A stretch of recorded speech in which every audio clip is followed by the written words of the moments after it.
आप सभी साथियों को रस शिकारा की तरफ से राम राम। आज की जो वीडियो आप सभी साथियों को बता देता हूं वो स्पेशल गोरक्षकों के लिए, भाई गो भक्तों के लिए है। हाल फिलहाल हम अपनी 5-10 गौ माता में भी बांध रहा हूं, साथ में 5-4 भीतर भी होंगी, 10 ये बाहर भी होंगी, 5-7 उस साइड भी होंगी, 10 आड़ बाहर भी बंध रही होंगी। छोटी मोटी अपने पास गौ माता भी है, इसीलिए आज गौ माता की बात करांगे भाई, असलियत की बात करांगे। मैं वास्तविकता की बात करता हूं।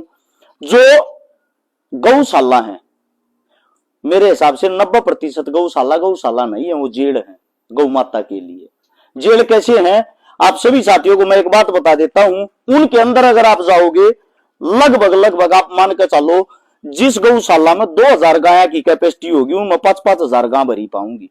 जब उनमें 5-5 हजार गाय जो भरी पाऊंगी वे भूखी मरेंगी, टाइम पर खाना नहीं मिल रहा है, उनमें स्पेस नहीं मिल रहा है, वे तड़पती रहे हैं। हर रोज कम से भी कम 5 से 6 गौ माताओं की हत्या होती है, एक गौशाला में इतना आंकड़ा रहता है। अब क्या होता है आप सभी साथियों को बता देता हूं। हरियाणा में टोटल 600-650 गौशालाएं हैं। सबसे ज्यादा गौशालाएं सिरसा के अंदर हैं, और जो लगभग गौवा का आंकड़ा 2.5 लाख गौ माता अगर आप आंकड़ा निकालोगे गौशालाओं के अंदर है। 1.25 लाख से 1.5 लाख जो गौ माता वे रोडा के ऊपर घूमे जा हैं, आवारा घूमती हैं वे, क्योंकि उनके लिए कहीं भी जगह नहीं है। और आप सभी साथियों को सबसे बड़ी चीज बता देता हूं, जो साथी अपने आप को गोरक्षक कहता वो इस वीडियो को पूरी सुनने के बाद अपनी प्रतिक्रिया देना।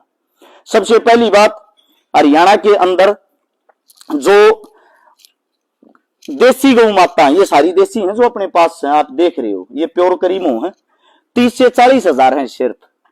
उनसे अलग हर जगह अमेरिकन, दोगली, रूसी, इस टाइप की गौ माता भरी पड़ी हैं।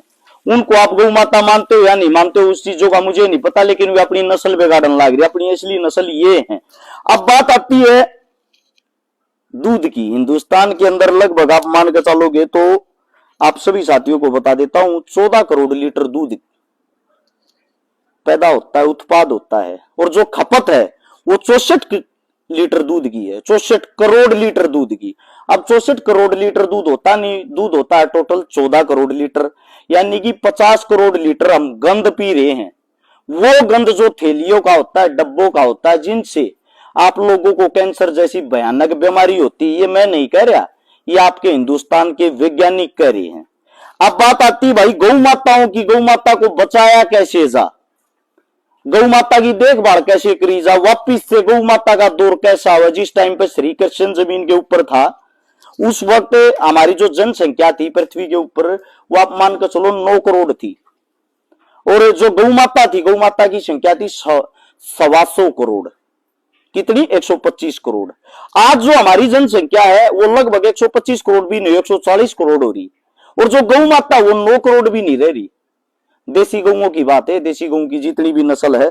अब जो मेन बात आती है वो मेन बात क्या है आप सभी साथियों को जो मैं बताना चाह रहा हूं। जो साथी कहते हमें गौ माता बचानी है, अगर आंकड़े के हिसाब से देखोगे इनके नाम के लगभग आप मान कर चलो, मैं आप सभी साथियों को अभी बता देता हूं 62 हजार किले हैं जिनका आग्रह गोचरान भूमि। और वह भूमि ऐसी जगह है, मेन रोडा पे, मेन हाईवे पे, मेन शहरा पे, मेन गामा के मेन ठिकाना पे वह सारी की सारी जमीन थी गौ माता की। उस गौ माता की जमीन को कौन खा रहा है भाई, उसके ऊपर कब्जे कौन कर रहा है? कुछ सरपंच तो ज्यादा शाणे थे जिन्होंने उस जमीन को 2014-15 के आंकड़े के अनुसार 62 हजार किले, हाल फिलहाल रह रहे हैं 50 हजार किले। आरटीआई लागत चेक करोगे आप लोगों को पता भी लग जाएगा इस चीज का। और आप सभी साथियों को एक बात बता देता हूं, अगर ये 62 हजार किले इनके ऊपर से कब्जे छटवाए जा, कब्जे छटवा के उड़ा गोचरान बनाए जा, गोचरान की जो जमीन हो उसको छटवा के जगह जगह पानी पीने का बनाया जा, जगह जगह इनके रहने का स्थान बनाया जा। जितने भी रोड के ऊपर घूमने वाली ये 1.5 लाख गौ माता है, और जितनी भी 2.5 लाख जो गौशालाओं के अंदर रहने वाली हैं, उन सभी गौ माताओं को उनकी जमीन दिलवा दो। उनकी जब हम जमीन दिलवा देंगे, वह जमीन छुटवा देंगे, वह जमीन छुटवाने के बाद ये अपने आप ही सुरक्षित रहेंगे। इनको देखने के लिए लोग भी आएंगे, इनके खान पान के लिए, इनके घूमने के लिए इनकी जमीन मिल जाएगी। इब उस जमीन में हिंदू दाब रहा है कि मुसलमान दाब रहा है मन तो पता नहीं, वह जमीन का आंकड़ा कटवा के देखो दाब रहे हैं थारे मारे वर्गे। पहली चीज गौ माता बचाने वाले जितने गोरक्षक साथी है उन सब से ये गुजारिश है, ये विनती है, एक सत्र पर कहीं इकट्ठे होकर उस भूमिका के में समाधान करो भाई। क्योंकि जो सरकार है हिंदुओं की सरकार है, जो सुनन में आया है। गौ माता जो पूजनीय है वो भी हमारे हिंदुओं के लिए है, और जो गोरक्षक है वो भी हिंदू है। तो फिर भाई फर्ज भी तो हमारा बनता होगा, हमारी सरकार पर हमारी जमीन छटवा कर हमारी गौ माता के लिए वह जमीन दिया। पहली बात। अब आती है इससे दूसरी बात। आप सभी साथियों को मैं एक बात बता देता हूं। क्या करते हैं कुछ लोग, बड़े बड़े बूथ हैं, डेयरिया हैं दूध वाली, दूध उत्पादन करने वाली, उनमें बड़ी बड़ी अमेरिकन गाय भरी है। नाम नहीं लेना चाहता, एक डेयरी है दूध की है, 5000 अमेरिकन गाय है। उनके जितने भी बछड़े पैदा होते हुए उन रोड़ा पर छोड़ दिए हैं। वे थारी फसल खराब कर रहे हैं, थारी नस्ल खराब कर रहे हैं, थारी गौ माताओं को खराब कर रहे हैं। क्योंकि वे इनको जब क्रॉस करवाते हो, आप लोग को ऐसा हो बाछड़ा किसी हो गौ माता को जब क्रॉस कर देता है तो जो आने वाली इसकी ओरिजिनल बच्ची या बच्चा होगा उसके अंदर मिलावट हो जाती, ओरिजिनल नहीं रहता। इस मारे नस्ल सुधारने के ऊपर हिसार एग्रीकल्चर यूनिवर्सिटी है, उसमें आप लोगों को फायदा उठाने का तो शायद लोग ध्यान नहीं देते, पता है या नहीं पता वो मैं बता देता हूं। कितनी गौ माता उड़े ले जाओ, 3 महीने तक वो गौ माता को अपने पास फ्री में रखेंगे, फ्री में खाओगे खवाओगे। साथ में जो भी गौ माता आप लेकर जाओगे उसमें वे अच्छे बाछड़े तक क्रॉस करवाओगे नस्ल वाले तक, और 90% चांस होते हैं कि उसकी क्रॉस हुई और बाछड़ी बनेगी, और जो बच्ची होगी बाछड़ी होगी आगे चल के वह कम से कम 10-12 किलो दूध देने वाली बच्ची होगी। वहीं से आया हुआ ये आपके सामने जो हमारा, इसका नाम प्यार से नाथ है, आप लोगों को सामने दिख रहा होगा, ये हमारा बच्चा। इसके जो टेस्टा हैं, इसके जो नड़े हैं, वे नस्ल वाले भाई समझेंगे 100 में का 100 है, प्योर है। इससे जो भी गौ माता क्रॉस होगी या जो भी गौ माता क्रॉस होती है, इसके टेस्टोस्टेरोन इतने स्ट्रॉन्ग है, 18+ किलो दूध की बच्ची होगी। जो भी बच्ची पैदा होगी इसकी जो ओरिजिनल होगी, ये हमारा प्योर बच्चा है। आप सभी साथियों को दिखा भी दूंगा, जितनी भी अपने पास गायें हैं, हालांकि दूध नहीं देती कोई सी भी, तकरीबन नाट रही हैं, जो दे हैं उनके बच्चे चूंग ले। ये बच्चे आपने दिखते भी होंगे, स्ट्रॉन्ग है, मजबूत है। जब तक नस्ल नहीं सुधरेगी ये दूध नहीं होगा, दूध नहीं होगा। लोग इन खूटे पर नहीं बांधेंगे, खूटे पर नहीं बांधेंगे, आवारा हंडेंगे, आवारा ये हंडेंगे, लोग इनका लठ मारेंगे।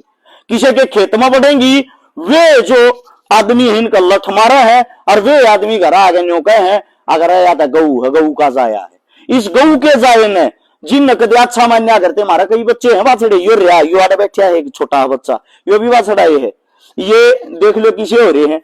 आप सभी साथियों को मैं बता देता हूं। अब मेन बात क्या है, हमने तो सारा दूध पिया है, ये प्यारे लागे हैं, सुंदर लागे हैं, ये दूध नहीं देते, लोग इन ताक रोडा पे इनका लठ मारे हैं। जब तक आप लोग इनको अच्छा नहीं बनाओगे ये अच्छे कैसे होंगे। इस मारे नस्ल जो सुधारनी पड़ेगी, नस्ल सुधार पर काम करना पड़ेगा। जब तक काम नहीं होगा, जब तक इन लोग घरा में नहीं रखेंगे, दूध नहीं होगा। और दूध नहीं होगा तो भाई वो थैलियाड़ा पियोगे तो थैलियाड़ा पियोगे, कैंसर होगा, बीमारी होगी दुनिया भर की। उन बीमारियां तो बचन थी, अस्पताल में जाओगे, अस्पताल में जाकर लुटोगे, पिटोगे, रुपये लाओगे। तुम गरीब आदमी हो, हम सब गरीब आदमी हैं। अपनी जमीन जायदाद जो बात आती होगी वह बेचांगे, किसी का गुठा टेकांगे। इस मारे पहले है ना भाई इन चीजा तो बच ले।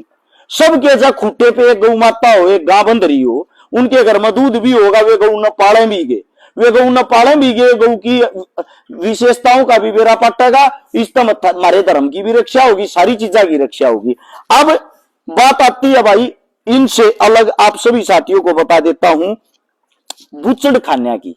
बुचड़ खाने गौ हत्या कैसे बंद करवाई जाए, इनको बंद करवाने के लिए क्या करना चाहिए।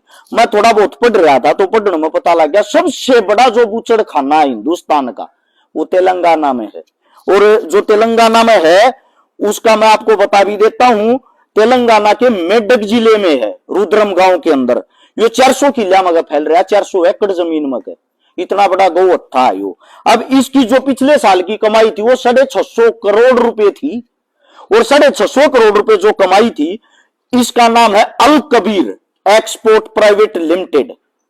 इस हत्थे का अल कबीर, अब नाम से आप लोगों ने अंदाजा लगा लिया होगा मुस्लिम मोमडन है।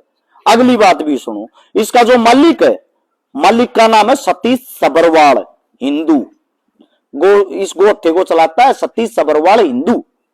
ठीक है, असलियत को पहचानना जरूरी है। असलियत पर जाओगे तभी आप लोगों को सच्चाई का पता लगेगा। अब करते हैं इससे दूसरे बुचड़ खाने की बात, जिनके अंदर धंधा चलता है अरेबियन एक्सपोर्ट प्राइवेट लिमिटेड। आप नाम पढ़ते हो, मालिक है इसका सुनील कपूर, जिनका मेन ऑफिस हेड ब्रांच है मुंबई के अंदर। अब इससे दूसरा MKR frozen food export private limited, इसका मालिक है दिल्ली की, इस कंपनी का मालिक है Madan Abbott. Abbott cold storage private limited का बुचड़ खाना पंजाब के मोहाली जिले के समगोली गांव में है। इसके जो निदेशक है सन्नी एबट हैं। इससे दूसरा मैं आपको बता देता हूं अल्लूर एक्सपर्ट लिमिटेड, यह भी नाम मोमडन है। चलाता कौन है, कंपनी का मालिक कौन है? कंपनी के मालिक का नाम है सुनील सूद, जो हिंदू है। अब आप सभी साथियों को जो मैं बताना चाहता हूं, इसके अंदर 35 कंपनियां आती हैं जो बीफ का निर्यात करती हैं। इससे दूसरा और आप सभी साथियों को बता देता हूं, इसी कंपनी का यूपी के उन्नाव जिले में भी है AOV एक्सपर्ट प्राइवेट लिमिटेड का। इसका जो मालिक उसका नाम है अभिषेक अरोड़ा। इससे दूसरा इसी कंपनी का संयंत्र मेवात के नू में भी है। गौर से सुनना, अभिषेक अरोड़ा AOV एग्रो फूड्स के जो निदेशक हैं, इसी कंपनी का संयंत्र मेवात के नू में भी है। अब आती है बात भाई, आप सभी साथियों को बता देता हूं stand frozen foods export private limited. इसका मालिक है इस कंपनी का कमल वर्मा, यह भी यूपी के उन्नाव के चांदपुर गांव में है। एक है महाराष्ट्र खाद्य प्रसंस्करण कोल्ड स्टोरेज प्राइवेट लिमिटेड। इस कंपनी का जो मेन पार्टनर है उसका नाम है सन्नी खट्टर। खट्टर शायद हिंदू ही होते होंगे, हमने तो खट्टर हमारे CM साहब के नाम का पता है। ये बीफ का निर्याता है सन्नी खट्टर। अब मैं इसका खुद का ये माना, धर्म और धंधा दो अलग चीजें हैं, दोनों को मिलाना गलत है। अब बात आती है सबसे बड़ी, विश्व के अंदर सबसे ज्यादा बीफ कौन सा देश बेचता है? सबसे ज्यादा बेचता ब्राजील, 18.55 लाख मेट्रिक टन निर्यात करता है। उसके बाद दूसरे नंबर पे भारत 18.50 लाख मेट्रिक टन का निर्यात करता है। भारत जिसके अंदर गौ माता को गां कहा जाता है।